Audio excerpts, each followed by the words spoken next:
KP. KPC. News. Information. Culture. KPCC. California sensibility. Hey, I'm Amy Choi. And I'm Rebecca Lehrer, and this is the Mashup Americans. Oh my God. So, Rebecca, we have hit episode number 5 with our podcast. Yay! We have talked to Margaret Cho. We have looked at all the immigrants in Donald Trump's mashup life. We just got done with our genome. And today on the show, I'm going to talk to Aminatu So, who's the co-founder of the Tech Lady Mafia, which is this really cool group that's devoted to women who work in and around the internet, astrophysicists, coders, developers, digital strategists. And she's also the co-host of one of my favorite podcasts, Call Your Girlfriend. Call Your Girlfriend. Well, I'm definitely doing that in 2016, and I think that's an awesome way to ring in the new year. That feels like a milestone. What else are you pumped about for this year? Well, for this year, I love New Year's. I love kind of this opportunity to reset.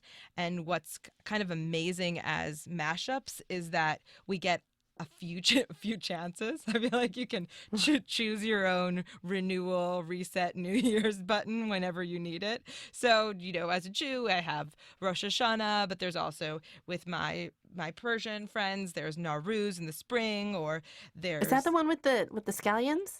Yeah, exactly. Oh, okay, awesome. And I can go spank some Persian friends with scallions at Nowruz then. Good idea. But I always feel like this sort of Gregorian calendar New Year's feels very significant for me. January feels totally different from December. It feels lighter. It feels open. It feels like there's all this opportunity, and I'm just pumped to start fresh again. But what are you excited about? Well, I would say normally, I completely agree with you. January 1 feels like a really big day. But for me, this year, I gotta say, I'm the most pumped about the goddamn Year of the Goat ending. Oh, God, the Year of the Goat. The Year of the Goat, I'm a goat in the Chinese lunar calendar. Which is So around February, is the, right? Yes, February, I believe it is February 8th. Yes, February is when my life is going to improve. Okay. Apparently. Why? So I'm a goat. I was born in 1979. This is 2015 was the Year of the Goat again. Your year in the Chinese calendar is actually... You've basically done something to really piss off some Chinese gods. Like, the world is kind of against you at that point. So in order to ward off bad luck, you are supposed to do a couple of different things. You could wear red, you could wear gold, or you could do what I opted to do, which is wear jade. And so wearing jade kind of like fends off evil during your year. Protective. So of course, I thought it was like kerflooey. So I wore no jade, I wore no gold, I wore no red. And like promptly 3 weeks after the Year of the goddamn Goat started, I got mugged at knife point. Oh, God, that was the worst. That was the worst. Not good. And then, I got pregnant, which was amazing. But then I had like this like really kind of tricky, hard pregnancy. And then I gave birth, which was amazing. And I was like, okay, done. Like, this is the best year ever. My daughter is amazing, right? And then my daughter, because she was born in the Year of the Goat, she's a goat. She still has to live out the next few months as a goat. She got pneumonia at 3 weeks old. So it's just we're basically blanketed in jade at this point in our house. We're like, I've got like red drapery and like whatever gold jewelry I have is like laying out on surfaces. her eyes right are now. just like peeping out through piles of jade. Yeah, well, it's a look. It's a look. I'm the Year of the Dog, and I think 2018 is the next Year of the Dog. So we have about 2 years for me to stockpile jade and gold and red things. Are you ready for that? I'm looking forward to shopping. Okay, good. February 8th, you're going to take that jade off, but we're starting fresh now, getting ready for it. Yes. Let's shake that goat off. Shake that goat. Is that a new jam? Shake.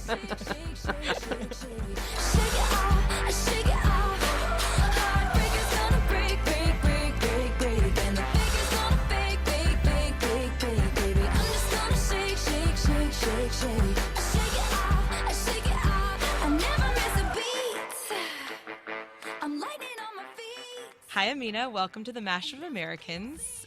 Thank you so much for coming on. Thanks so much for having me. So can you say your full name and what you do? My name is Aminatu So. I am the co-host of a fun podcast called Call Your Girlfriend. It's for long-distance besties everywhere. And that's what I do for fun. We were talking about earlier before we started recording how my New Year's resolution is to learn how to introduce myself better. Yeah. And not to stress out about it depending on context. So I'm sticking with that for now. Well, we talk a lot about names, you know, what our names are, what we name our kids, how does this reflect who we are and where we're from and where we're going and the mix of all those things. But what does Aminatu mean, actually? So Aminatu is it's the Guinea version of Amina. In Senegal, the name is Aminata. And Amina was Prophet Muhammad's mother. So it just has this connotation of like being faithful and respectable and all of that stuff in Arabic. But it's like every country kind of has a spin on it. It's interesting because I've also, I don't know, it's like I think back about that person who I was in college that was like, oh, Aminatu is such a hard thing for American person to learn. So I felt compelled to shorten my name and I really regret it in a lot of ways. Because one, I'm like, I have great SEO under this name. So like, first of all, please only call me this name. But I think that there's, you just get older and wiser and you just start feeling a lot more pride also about like where you're coming from and, and who you are. And for me, it's like my great grandmother had this name and she was this really remarkable person. And yeah, I'm like, don't make your name. It's like if I could go back to myself, like, like college self or even high school self, it's say like, don't try to make this easier for these people. Like Americans have ridiculous names that I have to learn. So Totally. There should be no shame in this. But it's really funny, for example, like if ever I take an Uber or something or like some sort of car service that has my name, the experience that I have is always this. And now it's like it used to annoy me and now I just laugh at it where they're like, Amina, that's a very interesting name. Do you know where it's from? And I'm like, no, I have a Muslim name and I have no idea where it's from. Please, like mansplain Amina to me. And so inevitably like people, or they'll say, are you Muslim? And then I'll say, no, but my family is Muslim. And that like really drives people crazy because I remember trying to talk to my grandmother about like converting to another religion. And she's like, Amina, like if you're born Muslim, you die Muslim. Like that's not she's like, that's not like an option for you. And so that always, I feel like that's my tiny little way of rebelling is telling people it's like, no, but my family's Muslim. Your tiny little Uber rebellion. Yeah, and they never know what to do with it. But yeah, it's like at the point where I want to change my name on the app because. What would you make it? What would your non? Well, my Starbucks name is Amanda, so so might as well just change it to the Starbucks name. Okay, so I have many follow-up questions. Yes. And I want to start with this idea of like, where have you seen yourself or felt yourself most reflected? So have you ever had a moment where you've been consuming media and thought, oh my God, that's me, in a surprising context? Honestly, this is very new for me. I come from a family of like media fanatics, and I think that it's because my family is from Guinea in West Africa. And when my parents were growing up, they were basically living in like pseudo-communist life where everything was really regimented. And so like freedom for them just means like we read everything and we watch the news for everything now. Like they're just like, they grew up like glued to the radio and now it's everything. So I've always been like a voracious like media consumer. But I think that for me, at least, the first time that I ever saw media that was geared at me, I was at Sundance last year and I was watching this movie called Bande de Filles. It's Girlhood in English. And it was these like African immigrant girls in Paris and kind of what their life looked like. And at the end of it, I cried because I had never seen that before, where it was like, that is me. That's like actually me. And then it was this realization of like, oh, is this how white people feel like all the time? They just feel awesome. Yes. Yeah, I was like, they just feel awesome because they're everywhere. And for me, like, I was so shocked. I like called everybody I knew and I was like, you have to watch this movie. I was like, even if it doesn't appeal to you or it doesn't interest you. And there's parts of it, that are really interesting because it's directed by a white woman and a lot of people have like qualms with that or whatever. But for me, I was like, no, literally, like, here is a movie told through the gaze of this like African, like French girl. And that's the closest to me I'm ever going to find on a screen. Totally. That sort of brings me also to this idea of tell us how you mash up. Oh man, I mash up in every way. So like I told you, my family's from Guinea, West Africa, French Guinea. Yeah. But I've never lived there. My parents were basically kind of already living in exile by the time I was born. So I grew up in Nigeria and in Belgium, with like a couple of stints in France in there. In Nigeria, we lived in the capital called Lagos, and then the capital moved to this town called Abuja. So I lived there for a year, and then I went to boarding school in this like tiny town called Jos that was like 3 hours away from Abuja, which was it was like a very weird place. It's like the temperature there is like perpetually 70 degrees Fahrenheit, which like if you know Africa, that's very weird. It's the only place in West Africa where you can grow strawberries and roses because we don't have a climate for that. And it's this town that's like full of evangelical missionaries because they set up like mission stations there, like way back when they were colonializing and evangelizing people. They're like, oh, the weather is nice here, we should stay here. But so one of the happy byproducts of that is that there is a great school there, and so my parents sent me there. I didn't really speak English. What was the primary language?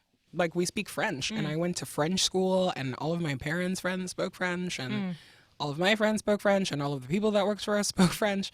And so I transferred into 10th grade, and I had to go through this like intensive learning of English and also like American English, right? And everything was hard. It was like, oh, they write numbers differently, they do math differently, they're like they read differently. Everything was driving me crazy.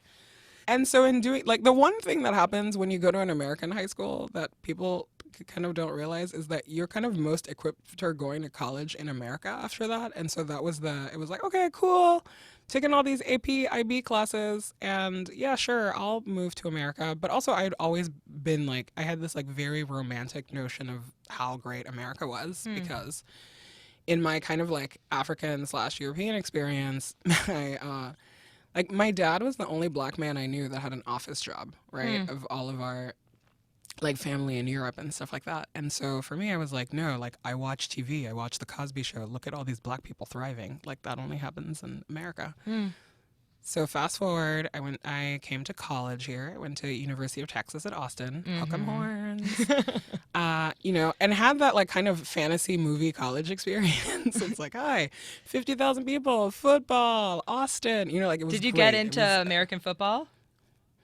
Yes and no. So yes, in the sense that I like went to games, and I also tutored a lot of our athletes.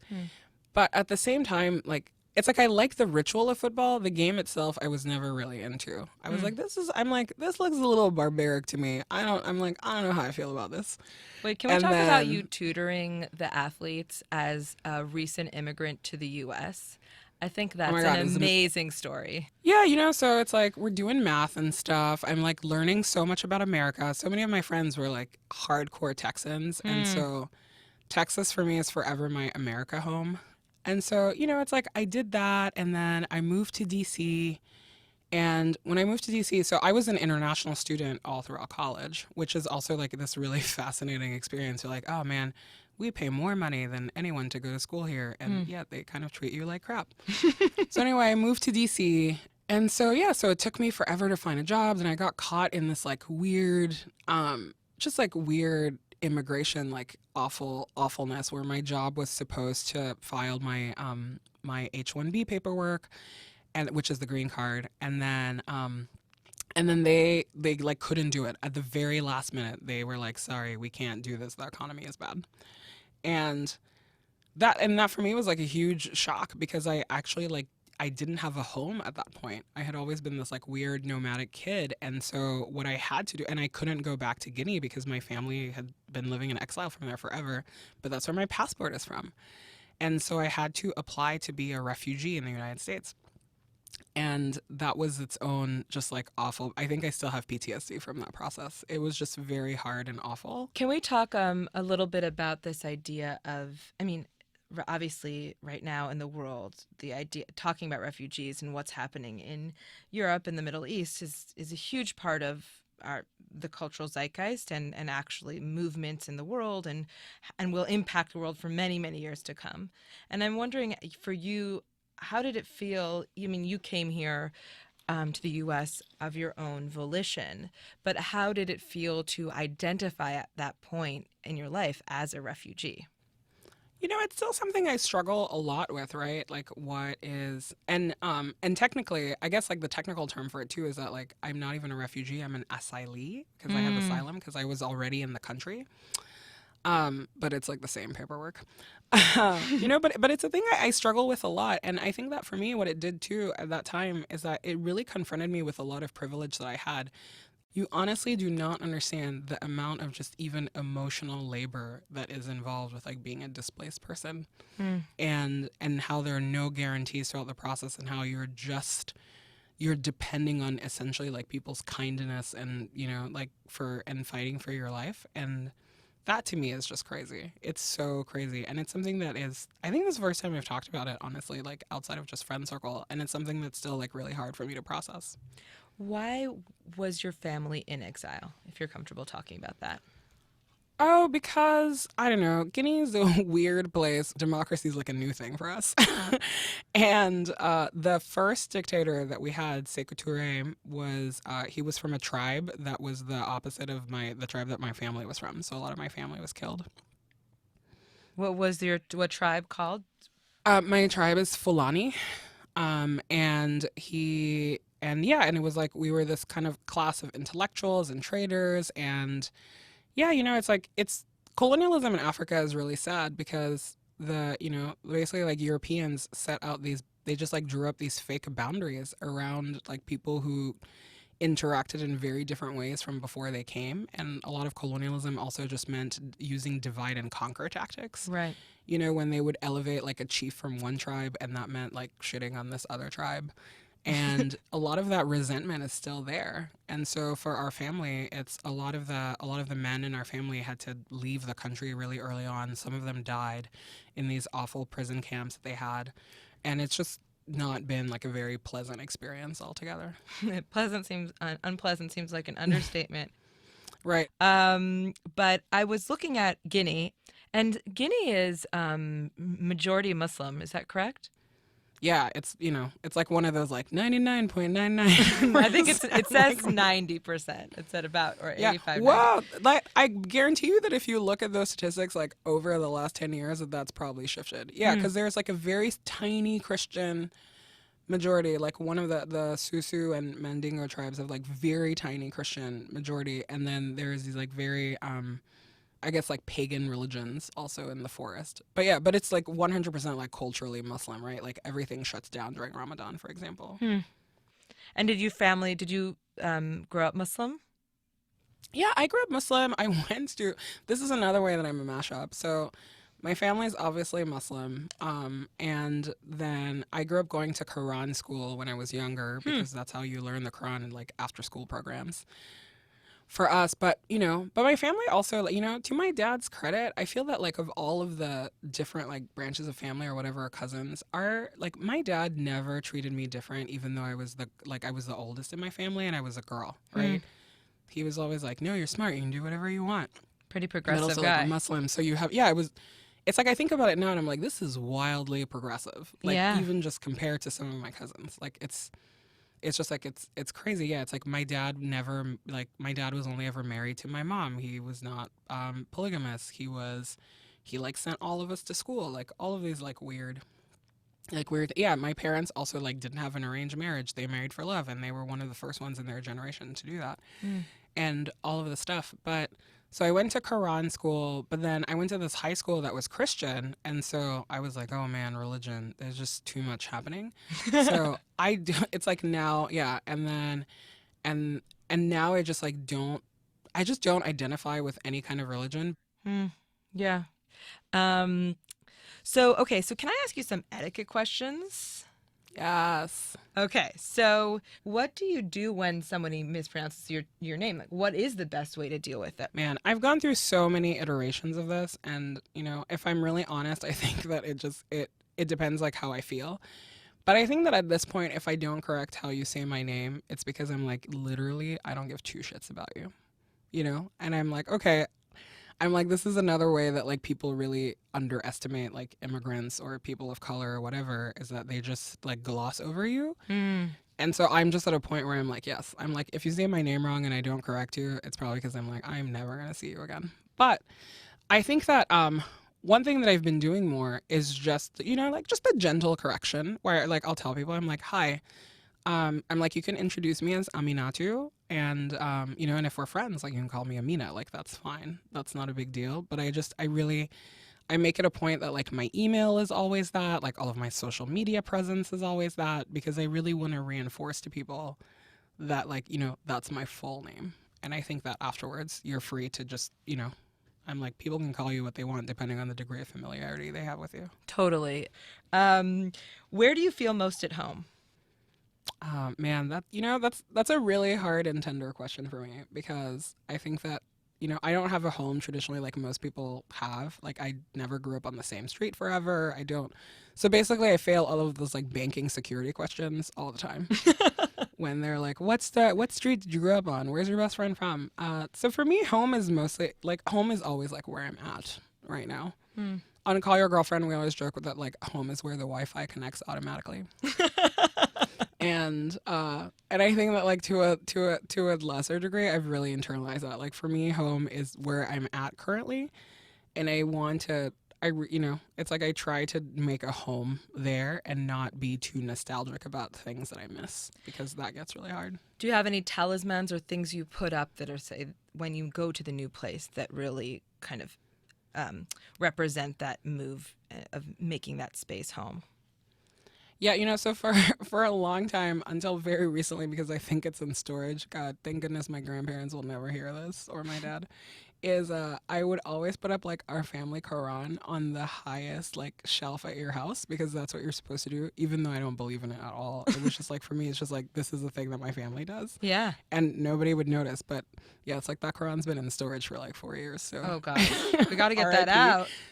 R.I.P. But a couple of years ago, my friend's mom gave me a mezuzah. Yeah. And like, it was kind of a joke, but I always put one up now. Every apartment I live in, and it just like, it makes me like so delighted. Wait, by the way, you just made my heart grow so big when you said that, so I love that.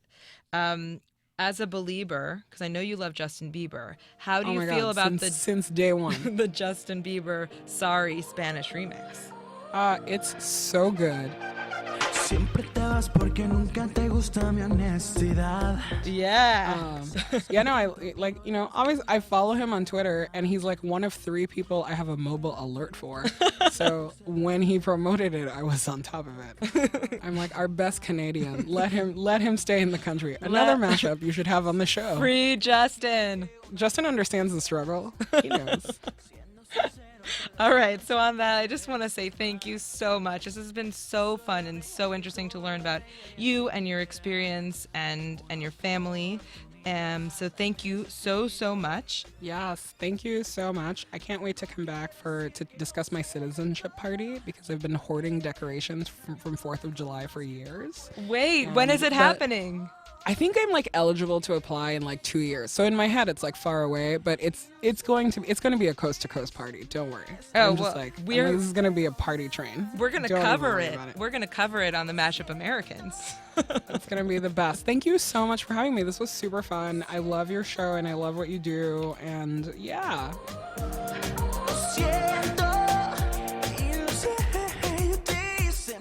Aminatu So is the co-host of Call Your Girlfriend, a podcast for long-distance besties and badass ladies. And of course, she's a mashup, almost American. You can find her on Twitter at Aminatu, which is AMINATOU.